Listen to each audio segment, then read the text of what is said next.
Assalamualaikum warahmatullahi wabarakatuh. Hello everyone, my name is Sultan. I am from Medan, and this is thank you, Mr. Sultan, guys, to having me here and give this presentation about dream country. My dream country is Turkey. Maybe you didn't know about it. Some of my friends, I told them that I really want to go there. And actually, I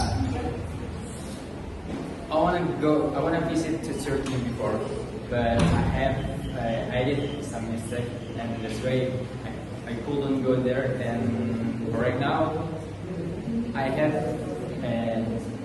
took this courses because actually I wanna learn English language before I come to my dream country.